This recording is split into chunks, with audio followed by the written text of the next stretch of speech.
Okay, welcome guys. Today I'm going to teach you how you can use quick trace to trim your picture the fastest way possible.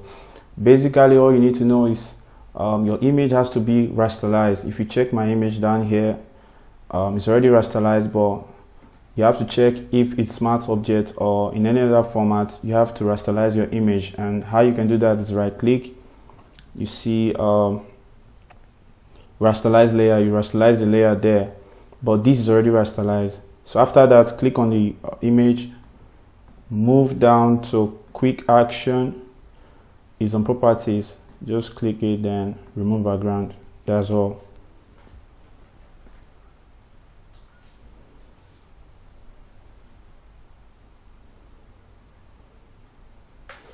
And it's done. If that was helpful, you can click the like button, share our videos.